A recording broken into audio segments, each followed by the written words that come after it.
Buenos días, mis hermanos. El Señor les bendiga en esta mañana. Vamos a orar y a poner este tiempo en manos de Dios. Amantísimo Dios, honor, gloria y honra damos a ti. Damos gracias por permitirnos hoy estar aquí reunidos. Rogamos en el nombre de tu Hijo amado Jesucristo que nos ayudes a ver a través de la Escritura el ejemplo en las vivencias que tuvieron los primeros hermanos allí en la iglesia del primer siglo.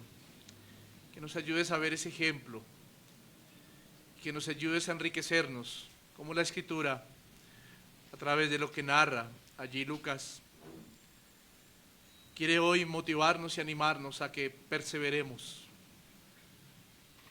como iglesia. Permite que nuestros corazones sean iluminados y permite que tu palabra quede anclada para que como creyentes, como iglesia, crezcamos y sigamos firmemente corriendo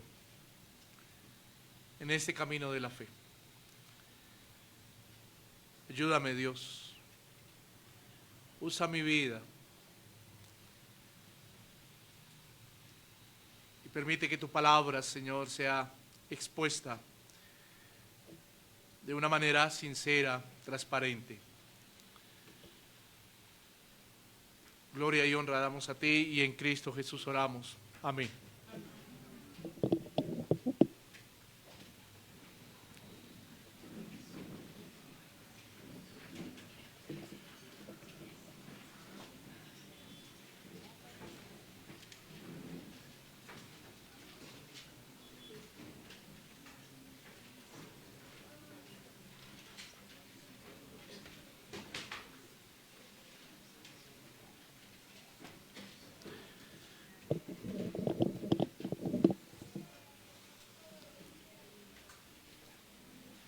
Estamos viendo, como usted bien lo sabe,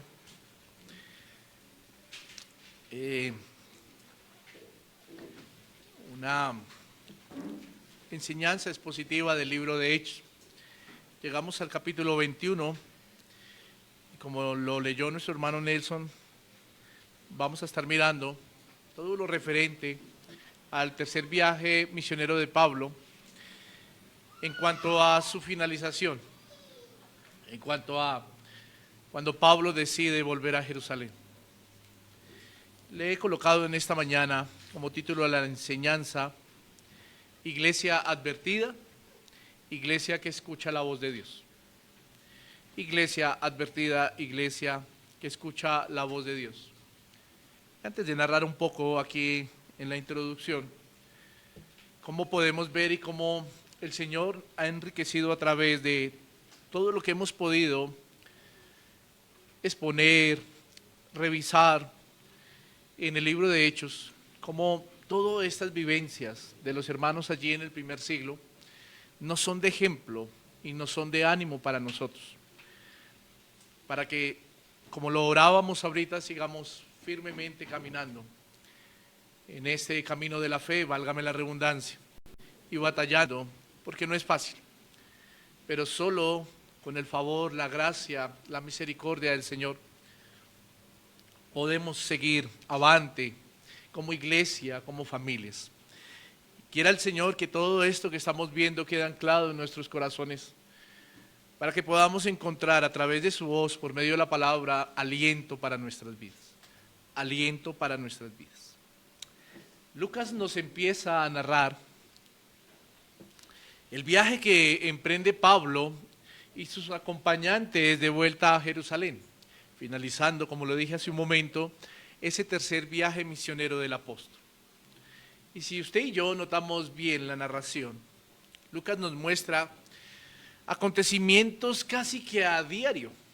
Si usted lo leyó y lo puede volver a leer, usted puede ver cómo Lucas en la narración está mostrando y está narrando esos acontecimientos casi de lo que está pasando a diario en la vida de los misioneros, ¿cierto? En la vida de aquellos hombres que estaban allí en medio de este viaje. Y tanto en Tiro como en Cesarea vivieron situaciones similares estos hombres, donde el Espíritu de Dios, a través de los hermanos de las iglesias locales, los discípulos que estaban allí en cada ciudad, le insisten a Pablo que no volviera a Jerusalén. Debido esto a que el Espíritu de Dios, el Espíritu Santo, les reveló allí a los hermanos que en Jerusalén a Pablo le esperaban situaciones de mucho peligro, y por lo tanto estos hermanos le insistían que Pablo no fuera allí a Jerusalén. Es interesante aquí mirar que posiblemente nuestra mente puede caer en algo como, o un pensamiento como que Pablo quería desobedecer al Espíritu Santo, o Pablo quería desobedecer al Espíritu de Dios, ¿cierto? Pero es evidente, y usted y yo, por las Escrituras, sabemos que no es así, sino más bien lo que él hace es serle obediente a Dios. Y lo que él hace es ser obediente al Señor en todo lo que él ha ordenado para su vida. Imagine la escena. La iglesia, tanto en Tiro como en Cesarea, hablando a Pablo por medio del Espíritu de Dios, diciéndole: en Jerusalén te esperan peligros, no vayas allí, Pablo, insistiendo. Pero Pablo, por así decirlo, hace caso omiso. Y él decide y tiene como convicción volver a Jerusalén. Le digo, imagine la escena, porque puede caber en el pensamiento de uno que Pablo desobedeció al Señor, pero no fue así, lo contrario, fue obediente al Señor en todo. Esto nos hace recordar cuando el Señor hace un llamado a la vida de Saulo, ¿cierto? Y le promete que él iba a usar su vida. Eso todos lo vimos, lo sabemos. Pero también recordemos que en ese apartado que Dios hace de su vida a Saulo, él le promete que las cosas no iban a ser fáciles. Por eso digo que Pablo, el ahora Pablo que está en Tiro y está en Cesarea, fue obediente a Dios en todo. Hechos capítulo 9, versículo 10 al 16 nos recuerda lo siguiente: que había entonces en Damasco un discípulo llamado Ananías, a quien el Señor dijo en visión: Ananías. Y él respondió: heme aquí, Señor. Y el Señor le dijo: levántate y ve a la calle que se llama Derecha, y busca en casa de Judas a uno llamado Saulo, porque he aquí él ora y ha visto en visión a un varón llamado Ananías, que entra y le pone las manos encima para que él pueda recobrar la vista. Entonces Ananías respondió: Señor, he oído mucho acerca de este hombre, cuántos males ha hecho a tus santos en Jerusalén. Y aún aquí tiene autoridad de los principales sacerdotes para que él pueda prender, ¿cierto?, a todos los que invocan tu nombre, le dice Ananías al Señor. Y el Señor le responde: ve, porque instrumento escogido me es este. ¿Quién? Saulo, para llevar mi nombre en presencia de los gentiles y de reyes y de los hijos de Israel. Pero note lo siguiente: porque yo le mostraré a él cuánto le va a ser necesario padecer por mí. No. Recordando esto, usted y yo podemos concluir que lo que Saulo estaba respondiendo a los hermanos allí en Tiro y en Cesarea era que él estaba siendo obediente al Espíritu de Dios. Y que él estaba siendo obediente al Espíritu de Dios.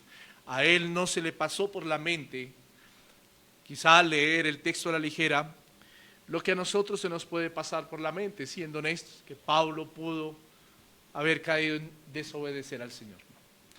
El Señor advirtió sobre la vida de Saulo, el mismo Pablo que ahora va camino a Jerusalén, terminando su tercer viaje, que él iba a ser instrumento y que por causa, óigame bien, que por causa de su nombre, dice la Escritura, que por causa de su nombre él iba a padecer.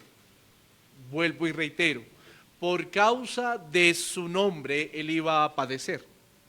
Por lo tanto, para Pablo no era algo nuevo esto. Para Pablo no era nuevo este tipo de advertencias. Para Pablo no era nuevo que escuchar que los hermanos allí en Tiro y en Cesarea le dijeran: Pablo, no vayas porque corres peligro. Recordemos lo que había pasado en lugares anteriores. Y ahora, para Pablo no era nuevo porque él recuerda el llamado que el Señor hizo a su vida y lo que el Señor le había prometido, que iba a ser un instrumento, pero que también iba a padecer por causa de su nombre. Siendo esto así, el mismo apóstol Pablo es consciente de lo que estaba pasando ahí, y aun cuando estuvo reunido, hace 8 días pudimos ver en la enseñanza, que aun cuando estuvo reunido con los hermanos allí en Mileto, antes de partir para Troas y camino a Jerusalén, que después pasó por Tolemaida y por Cesarea, en Mileto, ¿cierto?, en medio del discurso que Pablo le da de despedida a los hermanos, él es consciente de todo esto. Él es consciente de todo esto. ¿Por qué? Porque en medio del discurso allí en Mileto, él manifiesta que el Espíritu de Dios es quien le anuncia los peligros y acechanzas a través de los hermanos en las ciudades por donde él ha pasado y por donde también iba a pasar. Pablo era consciente de eso. Por eso decimos que para Pablo no era nuevo que él escuchara esas advertencias que los hermanos allí en Tiro y en Cesarea le estaban diciendo.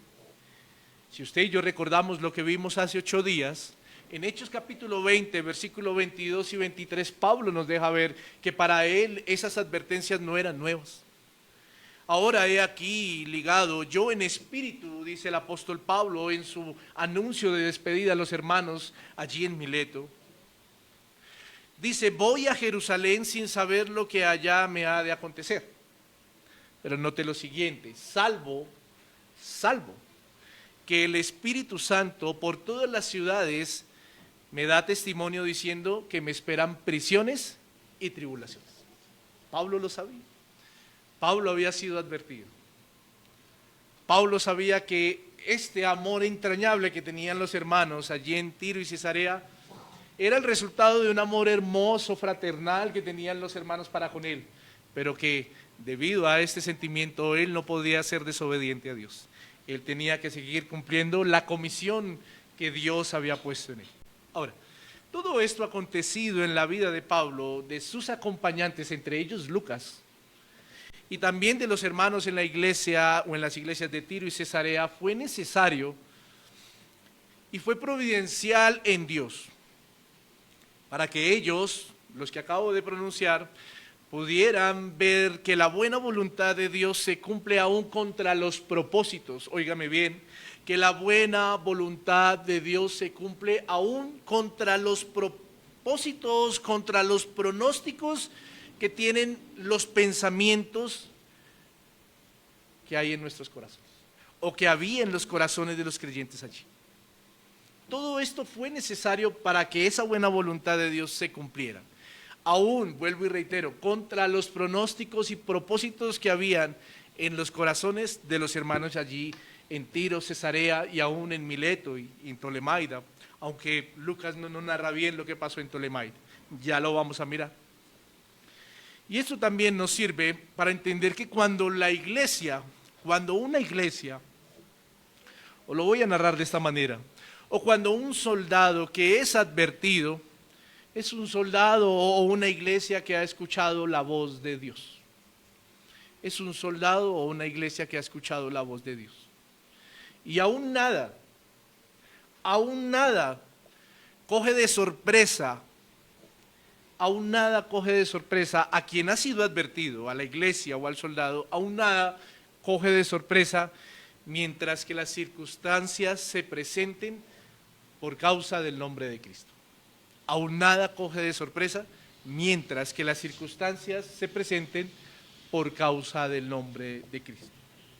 Hay un dicho o un adagio muy popular, y creo que usted ya puede imaginar cuál voy a nombrar debido al título y debido a lo que he nombrado, ¿cierto? Y es: soldado advertido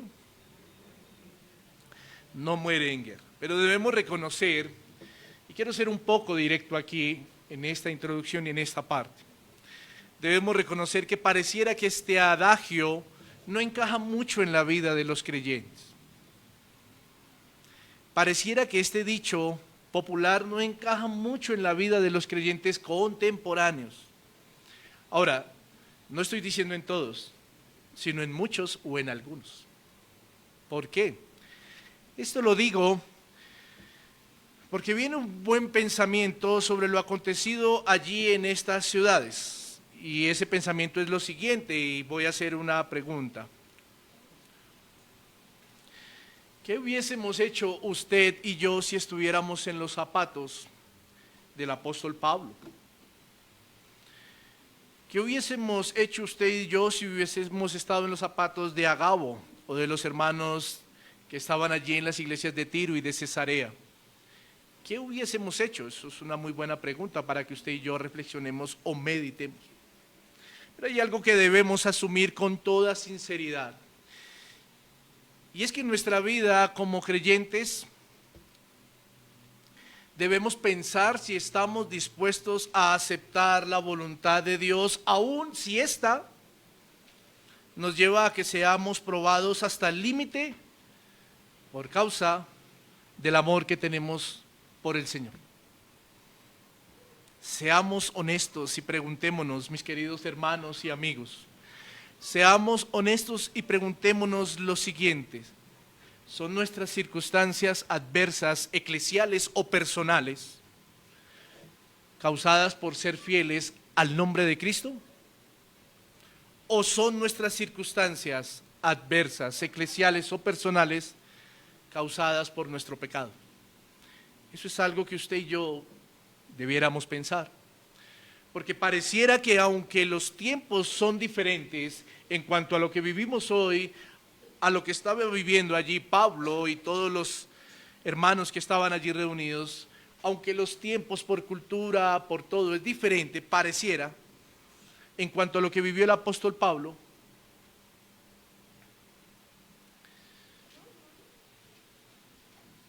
no quiere decir que las promesas de Dios cambien. Pareciera que aunque los tiempos son diferentes, comparado en lo que vivimos hoy con lo que vivió el apóstol Pablo, ¿cierto? Y que lo que vivió el apóstol Pablo no se compara con lo que hoy vivimos como creyentes. Pablo fue perseguido, Pablo fue azotado, Pablo iba a seguir padeciendo de aquí a su de vuelta al viaje de Jerusalén, y llegando a Jerusalén más adelante vamos a ver, y yendo a Roma, iba a vivir circunstancias que quizá ninguno de nosotros hoy en día como creyentes contemporáneos no hemos vivido y no sabemos si lo viviremos. Pero esto no quiere decir que las promesas de Dios para sus hijos cambien. Eso no quiere decir eso. Dios había prometido a Pablo que lo iba a usar, pero como acabamos de leer en Hechos capítulo 9, también había prometido que iba a ser, ¿qué? Perseguido, que iba a padecer por causa del nombre del Señor. Lucas capítulo 21, versículo 16, 17 me registra lo siguiente: mas seréis entregados aún por vuestros padres y hermanos y parientes y amigos, y matarán a algunos de vosotros. Versículo 17, y seréis aborrecidos de todos por causa de mi nombre. Por causa de mi nombre. Y Marcos capítulo 13, versículo 13 dice lo siguiente: y seréis aborrecidos de todos por causa de mi nombre, mas el que persevere hasta el fin, este será salvo. Es que es claro, para poder anclar con lo que dije hace un momento, que los tiempos quizá eran diferentes, pero que las promesas en Dios son iguales. Es claro que así como el Señor le dijo a Pablo que iba a hacer uso de su vida, pero que iba a padecer por causa de su nombre, es claro que para todos los creyentes también está esta promesa. Y lo acabamos de leer. Y no quiero citar más versículos para no extenderme, pero también es claro que esta promesa es para todos los creyentes. Y el Señor nos llama a perseverar. Y es claro que cuando Cristo está hablando estas palabras, inicialmente su público o sus oyentes son sus primeros discípulos. Pero aquí encontramos algo que nos deja ver que estas promesas son para todos sus hijos. Aquellos que han sido llamados por medio del Evangelio y han sido llamados para servir y seguir a Jesucristo, también son parte o hacen parte de estas promesas. Cuando el Señor Jesús manifiesta que por causa de su nombre será perseguido o será atribulado, está diciendo que el creyente que ha sido llamado por Él y que en su servicio a Él se le presentarán circunstancias adversas, no por causa de su pecado. Espero también vivimos circunstancias de ese modo. Pero cuando el Señor Jesucristo está diciendo esas palabras, está diciendo que viviremos, los que hemos sido llamados para servirle, para seguirle, viviremos por causa de su nombre circunstancias adversas. Pero todo por causa de su nombre. ¿Por qué? Porque, mi querido hermano, seguir a Cristo en un mundo de oscuridad es como si se estuviese nadando ¿contra qué? Contra la corriente. Y no porque no tengamos a Dios de nuestro lado, sino porque usted y yo sabemos lo que la Escritura nos enseña. Los días, cada día son peores, peores. El creyente ha sido puesto como luz en un mundo lleno de tinieblas, donde ellas avanzan más por causa del pecado que hay en la humanidad. Entonces, cuando vemos esto, no debemos olvidarnos, mi querida y mi amada iglesia, que sus vidas y la mía no fueron llamadas para coquetear con el mundo. No debemos olvidar esto.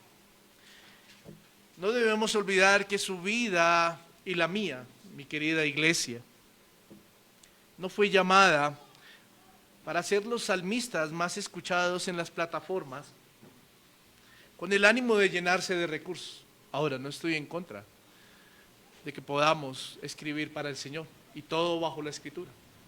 Pero cuando el enfoque se hace con el ánimo de que el orgullo crezca, de que la jactancia crezca en el corazón, ese no fue el propósito con el cual Dios llamó a su vida. Mi querida iglesia, sus vidas y la mía fueron llamadas para estorbar al mundo y para que hagamos la voluntad de Dios.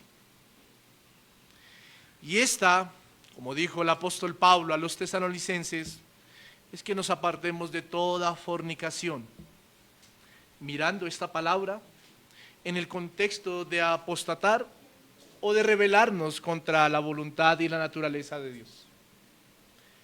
La voluntad de Dios es que nos apartemos de toda fornicación. Vuelvo y le digo, mirando el contexto de esta palabra en su significado, que nos lleva a entender que esta palabra es apostatar o rebelarnos contra la naturaleza o contra la voluntad de Dios. Para eso fue llamado su vida, para que estorbemos el mundo, para que iluminemos. Y no debemos olvidar esto. Dicho esto, quiero compartirle dos puntos generales que nos van a ayudar a entender un poco de lo que quiero compartir esta mañana, sobre que una iglesia que ha sido advertida es una iglesia que escucha la voz de Dios. Y eso me lleva a un primer punto sobre iglesia advertida es aquella que ha escuchado que se persevera en la comunión. Iglesia advertida es aquella que ha escuchado que se persevera en la comunión. Vamos a leer del versículo 3 al versículo 9 de Hechos capítulo 21. Al avistar Chipre, dejándola a mano izquierda, navegamos a Siria y arribamos a Tiro porque el barco había de descargar allí. Y hallados los discípulos nos quedamos allí 7 días y ellos decían a Pablo por el Espíritu que no subiese a Jerusalén.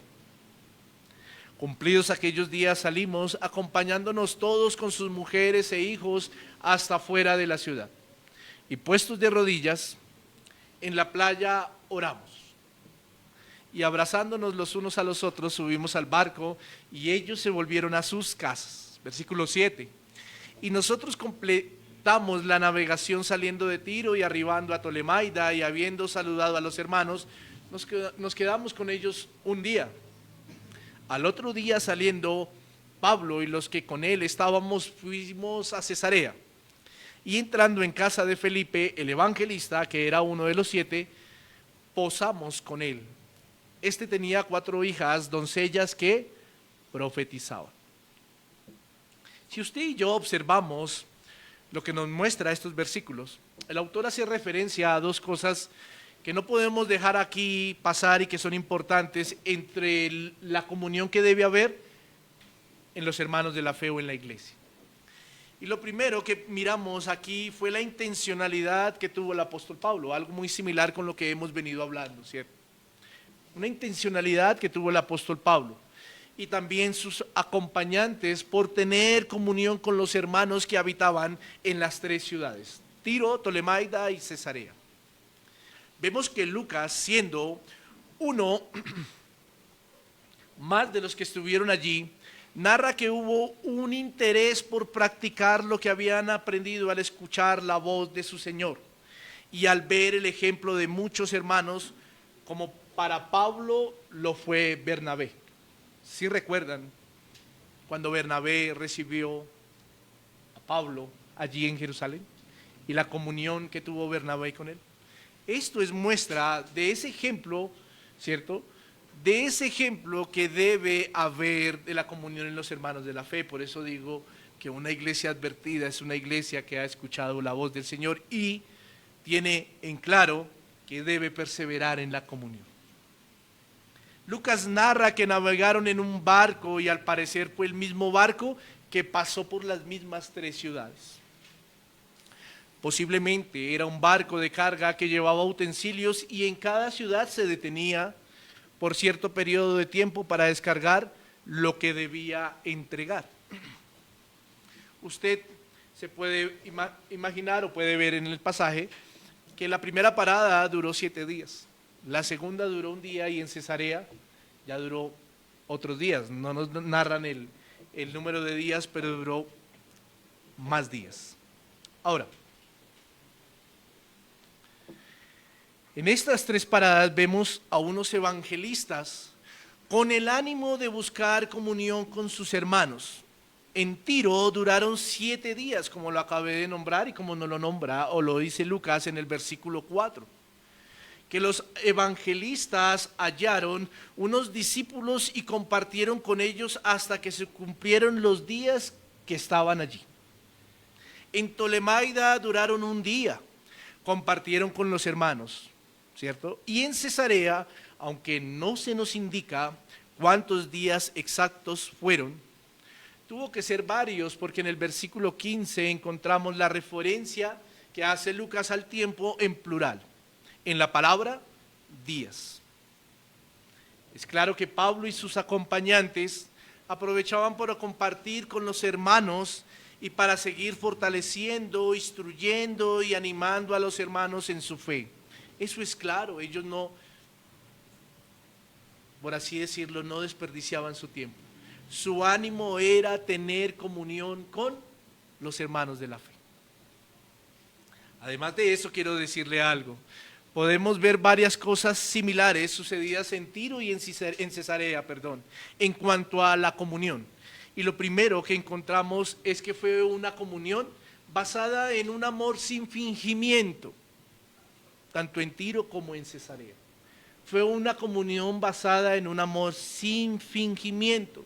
Si usted puede ver, y lo que estamos leyendo, Lucas manifiesta que en Tiro los hermanos junto con sus familias, ¿cierto?, con sus hijos, acompañaron a Pablo y ¿qué hicieron? Se arrodillaron con él y oraron.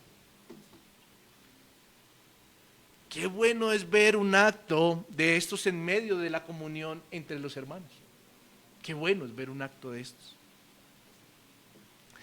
Porque nos muestra un amor sincero y también nos muestra un amor que sin importar el lugar, ellos fueron testimonio de ese amor sin fingimiento.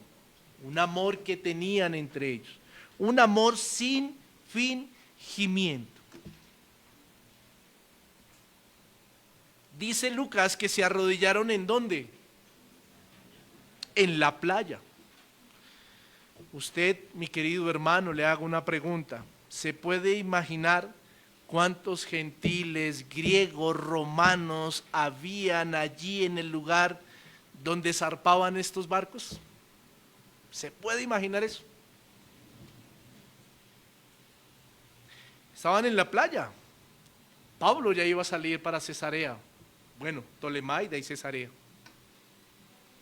O sea que podemos ver que era un puerto, por así decirlo, donde llegaban y zarpaban los barcos que cargaban, descargaban, barcos viajeros. Había mucha gente, pero esto es muestra de que allí hubo un ejemplo tan grande de una comunión basada en un amor sin fingimiento.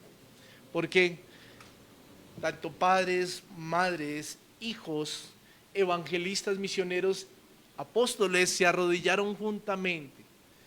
Y quizá la escena es hermosa porque pudieron haberse abrazado.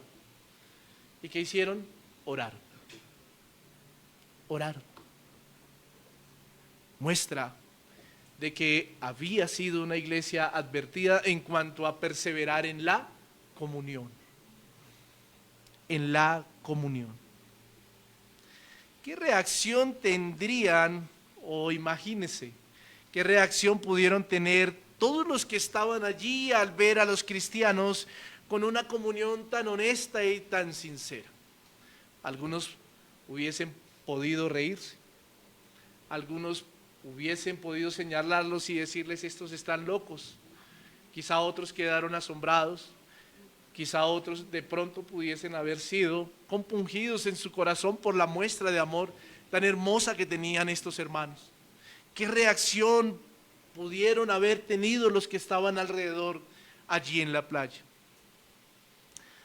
Pablo tuvo que haber escrito su carta a los cristianos en Roma en este tercer viaje y en medio de lo que les manifiesta a los romanos, les deja una expresa marca de amor fraternal que debe haber entre los hermanos. Una advertencia a la iglesia para que ella pueda entender la necesidad de una comunión basada en un amor sincero y sin fingimiento que debe haber entre los hermanos de la fe. Pablo escribió su carta posiblemente en este tercer viaje misionero a los romanos.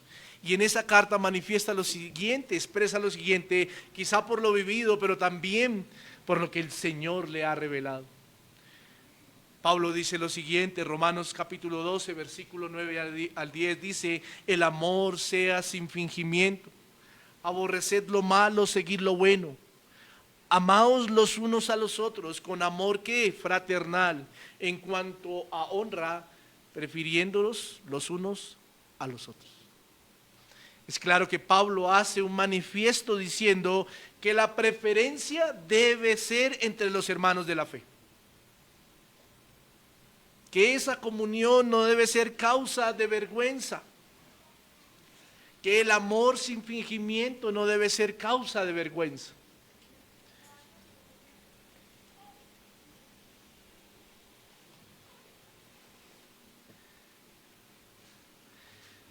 Voy a detenerme aquí unos segundos porque quiero narrarle un ejemplo rápidamente de unas vivencias que a veces uno en el camino de la fe el Señor le ha permitido vivir. Y es que a veces decimos amar a nuestra iglesia, a los hermanos en nuestro camino de la fe como cristianos, decimos amarnos los unos a los otros y decimos tener un amor sin fingimiento. Recuerdo a un joven hace mucho tiempo que me decía palabras como estas que les estoy narrando. Pero alguna vez me lo encontré en Transmilenio y titubeó para saludarme como esperaba que me saludara, no porque debía saludarme, sino como esperaba que él me saludaba. Así como me saludaba cuando estaba en la iglesia, esperé que me saludara cuando nos encontramos en el Transmilenio. Y a veces, ¿por qué narro esto? Porque a veces nos avergonzamos de lo que nosotros somos como cristianos y de la comunión que debemos tener. A veces vamos a un restaurante y nos da pena orar por los alimentos porque hay más gente alrededor nuestro. A veces estamos en medio de nuestra familia y nos ocultamos para no orar porque nuestra familia puede burlarse. Pero mi hermano, nosotros como iglesia hemos sido advertidos, porque hemos escuchado la voz de Dios. Y en esa advertencia de haber escuchado la voz del Señor, cuando Él nos llama a que nuestra comunión sea basada en un amor sin fingimiento, usted y yo debemos ser partícipes. Por eso tomo como ejemplo lo que estaban viviendo estos hermanos allí, en medio de la playa, sin importar quién estaba al lado. Hubo un amor sincero, honesto y sin fingimiento. Oraron, se abrazaron. Lucas no narra lo que pasó en Mileto lloraron. Lucas no narra esto aquí, pero posiblemente hubo lágrimas también, posiblemente. Lo segundo en esto es la intención de búsqueda por compartir con los hermanos. Lo primero fue la intencionalidad que tuvieron para tener comunión. Y lo segundo es la intención de una búsqueda por compartir con los hermanos. En el versículo 8, Lucas narra que ellos entraron a la casa de Felipe, allí en Cesarea, uno de los diáconos que fue escogido y nombrado en Jerusalén. Lucas lo nombra como el evangelista. Al parecer su tarea fue mucho más allá de servir a las mesas y atender a las viudas. No se sabe cómo llegó a Cesarea, pero lo que sí podemos concluir es que por el nombre que le da Lucas, Felipe se dedicó a llevar un mensaje evangelista y a profetizar el nombre de Cristo. Acto, óigame bien lo que voy a decir, acto que fue ejemplar para sus hijas solteras. Y es por eso que Lucas también les llama profetisas. Acto de Felipe que fue ejemplar para sus hijas solteras, y es por eso que Lucas también les llama a ellas profetisas. Nombre, profetisas, nombre que hace referencia aquí al don de ser oradoras, para que no malentendamos la escritura. Nombre, título aquí de profetisas y evangelista y profeta como Agabo, que hace referencia al título o al don de ser oradoras o expositoras de un mensaje revelado por Dios. Pero este mensaje revelado, ¿cuál fue? El evangelio. Felipe predicaba el evangelio y acto seguido, como ejemplo para sus hijas, ellas también evangelizaban y exponían ¿qué? El evangelio. Por lo tanto, era una familia evangelista. Y allí en Cesarea pudieron ser útiles en esta tarea.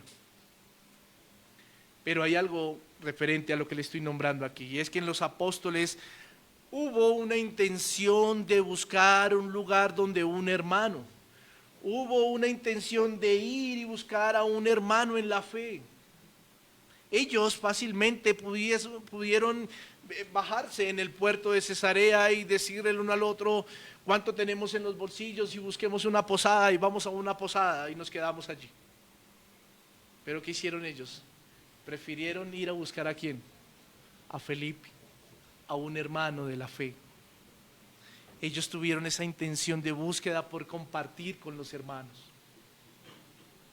Prefirieron esto antes de ir a pagar una posada, y después prefirieron ir en busca de los hermanos allí en Cesarea, la iglesia. A manera práctica, en este primer punto, mi querido hermano, quiero decirle lo siguiente. ¿Qué tan intencional es usted en tener comunión con su hermano? ¿Qué tan intencional? es usted en tener comunión con su hermano? ¿Cómo es su amor en Cristo por su hermano? ¿Cómo es su amor en Cristo por su hermano?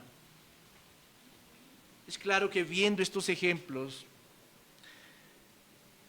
aquí en la Escritura, la iglesia debería tomarlos como bandera y seguir por la misma línea. Más cuando la misma Escritura nos dice que nosotros, ¿qué comunión podemos tener con las tinieblas? La luz, ¿qué comunión puede tener con las tinieblas? La misma Escritura nos lo dice. Y no es porque no podamos tener comunión con los de afuera, porque entonces ¿a quién evangelizaríamos? ¿A quién? Más bien es entender que la comunión a la que hace referencia la Escritura es aquella que se hace con sinceridad y honestidad, con un amor sin fingimiento. Más cuando la iglesia primitiva, aquellos hermanos en el primer siglo nos dan ejemplo de esto, de todas las cosas que tenían en común. Y para que haya esto debe haber comunión, mi querido hermano. Porque viene una siguiente pregunta. ¿Cómo sabremos la necesidad de nuestros hermanos si no nos acercamos? ¿Cómo sabremos si el hermano pasó por circunstancias en la semana si en el domingo no nos acercamos a preguntarle? O si en la semana no tenemos una intencionalidad de comunicación con él. Ah, pero aquí siempre viene la excusa. Si él no me llama, yo no lo llamo.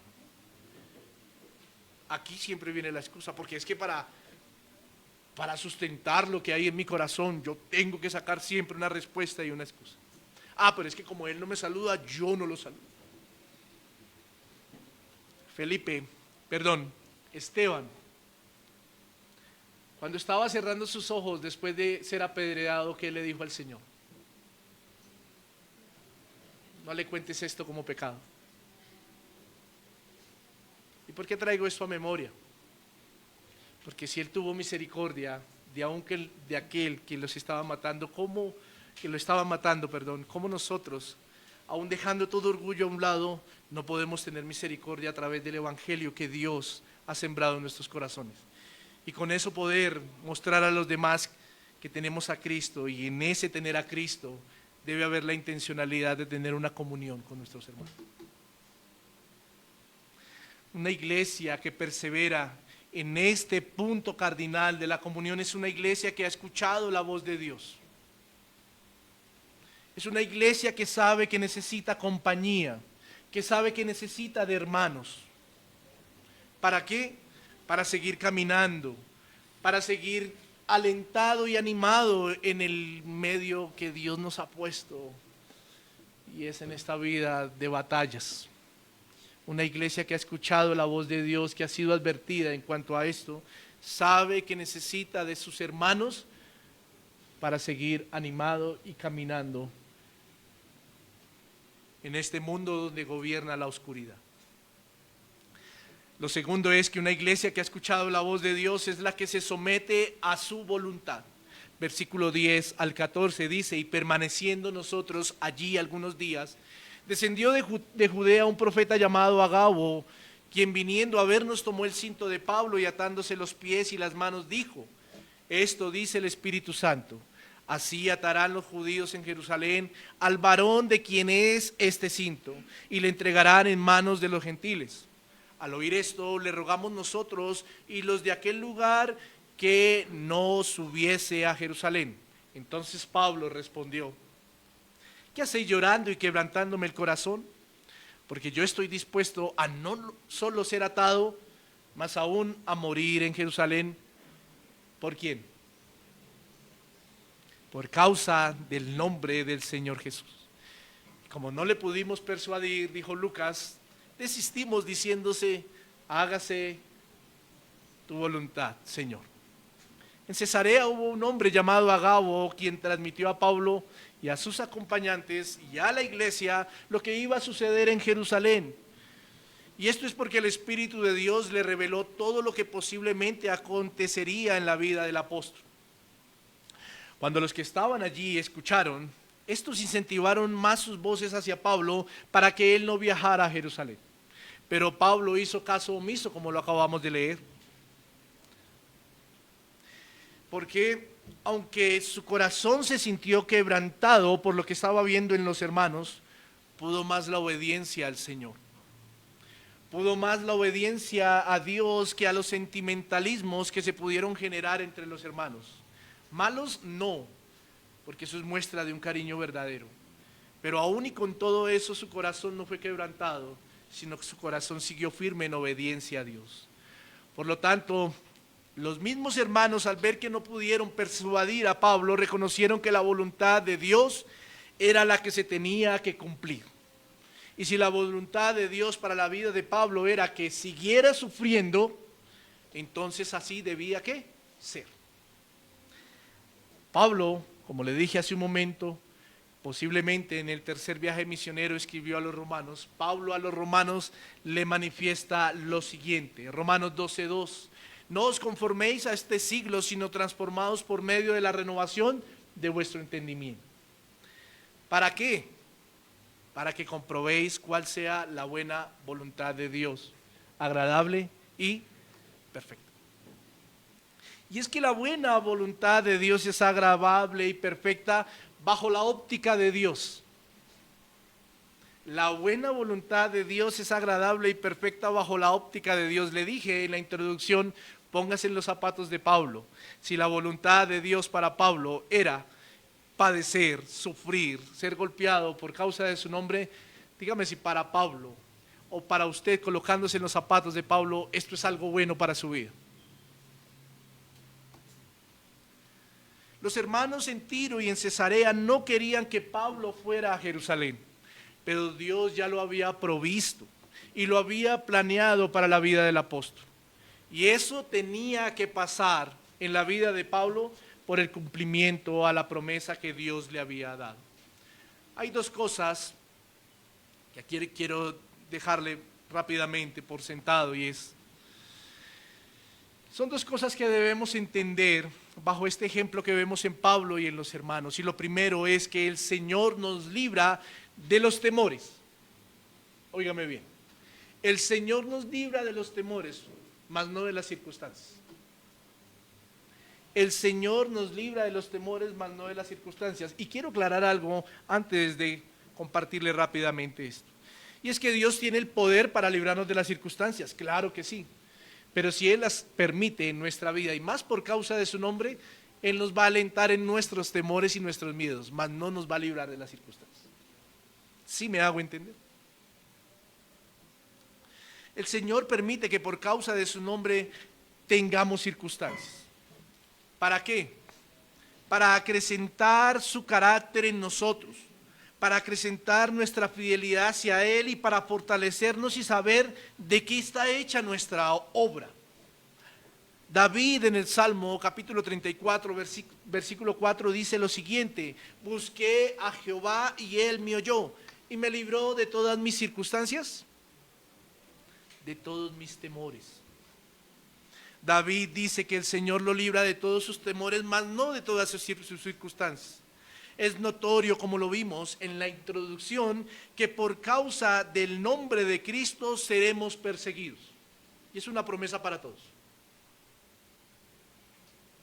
Y que el mismo Señor nos prometió aflicciones. Por lo tanto, como buenos seres humanos, ¿cierto? Y como buenos cristianos, esto nos produce temor y miedo. Pero quiero decirle algo, el Señor nos promete que Él nos ayuda en los temores y en los miedos. ¿De qué manera? Aprendiendo a descansar en Él, aprendiendo a echar nuestras cargas sobre Él. Eso lo dice la Escritura, aprendiendo a depender de Él. Mas Él no nos ha prometido que nos liberará de las circunstancias, ya que en medio de ellas somos formados, forjados y somos probados. Lo segundo aquí es que en medio de la voluntad de Dios, todo mi querido hermano y mi querida hermana y mi querido amigo, en medio de la voluntad de Dios todo obrará para bien. Es claro que Pablo había sido llamado para sufrir y para padecer, así como todos nosotros. Todo por causa del nombre de Cristo. Pero quiero decirle algo en esta mañana. Usted y yo debemos diferenciar las circunstancias que provengan de esto, las circunstancias que provengan por causa del nombre del Señor. Usted y yo debemos diferenciarlas. ¿De qué debemos diferenciar? De las circunstancias que provengan por causa de nuestro pecado. Porque muchas veces decimos, estoy padeciendo, estoy sufriendo, pero la pregunta es, ¿por causa del nombre de Cristo o por causa de su pecado? Hay circunstancias en la vida de una persona que pasan por causa de su pecado. Y vendría una buena pregunta. ¿Esa fue la voluntad de Dios para con esa persona? Déjeme decirle algo, mi querido hermano y amigo. Cuando una iglesia es advertida por la voz de Dios por medio de su palabra, el creyente debe atender a su voz y en obediencia debe corregir y tratar de apartarse de todo aquello que ha generado circunstancias y consecuencias en su vida, el pecado. Una cosa como ejemplo, voy a ponerlo como ejemplo, una cosa es dejar de ver a su familia porque el régimen del Estado o país donde vive lo apresó por estar predicando el nombre de Cristo. Y otra cosa diferente es perder o dejar de ver a su familia porque el régimen del pecado que aún gobierna en su vida lo lleva a ser infiel y o negligente y o a no cuidar bien su familia. ¿Sí notan la diferencia? Una cosa es que, como le dije en el ejemplo, es que dejemos de ver a nuestras familias porque el régimen del estado donde estamos nos encarcele por causa del nombre de Cristo, porque lo predicamos.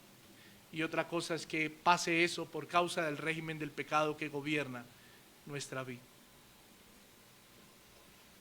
Entonces, en una vemos la voluntad de Dios permitiendo que todo obre para bien, para gloria suya, y en otro vemos que la voluntad de Dios no es que las familias estén separadas y no es que las familias estén divididas por causa del pecado. Diciendo esto, partiendo de lo que acabé de ejemplarizar, porque muchos ejemplos hay. Y usted y yo debemos entender que una iglesia que ha escuchado la voz de Dios es una iglesia que se somete a su voluntad. Pero también debemos aprender a diferenciar si lo que vivimos circunstancialmente es causado por nuestra negligencia, por nuestro pecado, o es porque estamos siguiendo a Cristo verdaderamente. Por último, mi querido hermano, quiero dejarle lo siguiente. Y es que solo a través de Cristo podemos escuchar la voz de Dios para ser advertidos. Solo a través de Cristo. Para aquella persona que nos acompaña por primera vez, aquel que nos está escuchando por medio de las redes, quiero decirle que solo a través de Cristo podrá descansar entendiendo que solo a través de Él puede escuchar la voz de Dios y podrá entender lo que Dios tiene para su vida. El Señor en el versículo 13, a través de Lucas dice lo siguiente. Entonces Pablo respondió, ¿qué hacéis llorando y quebrantándome el corazón? Porque yo estoy dispuesto no solo a ser atado, mas aún a morir en Jerusalén por el nombre del Señor Jesús. Pablo entendió esto. Pablo sabía lo que sobrevenía o lo que iba a llegar a su vida porque había conocido a Cristo. Pablo entendió que la voluntad de Dios debía cumplirse en su vida y él ser obediente a Dios porque había conocido a Cristo. Solo a través de Cristo, mi querida y amada iglesia, usted y yo podemos perseverar en la comunión, podemos perseverar y entender la voluntad de Dios para nosotros. Y podemos seguir animándonos, acompañándonos, fortaleciéndonos y entender quizá todo lo que pueda pasar en nuestra vida por causa del nombre de Cristo. Podemos ser advertidos y podemos tenerlo. Mi querida iglesia y amada iglesia y hermanos, que el Señor nos ayude, que el Señor nos ayude a tener como ejemplo todo esto que estamos viendo en el libro de Hechos. Que el Señor nos ayude a que anclemos estas verdades, las atesoremos, las tengamos por obra. La iglesia, y no solo estoy hablando de Pan de Vida como iglesia local, la iglesia en general necesita seguir perseverando a través de lo que ella ha sido advertida por medio de la voz de Dios, que es su palabra. La iglesia necesita seguir perseverando. La iglesia necesita tener un amor sin fingimiento, honesto, puro, sincero. La iglesia necesita hermanos intencionales, que dejen el orgullo y que dejen la jactancia a un lado y que se animen los unos a los otros. La iglesia necesita esto. Porque aquí, para cerrar, viene una buena pregunta. Y es, ¿y qué tal si nosotros hubiésemos vivido en el tiempo de Pablo? ¿Qué tal? No, yo no voy a donde Felipe porque la última vez que lo vi no me saludó. ¿Y sus hijas? ¿Qué tal? Dios nos ayude. Oremos.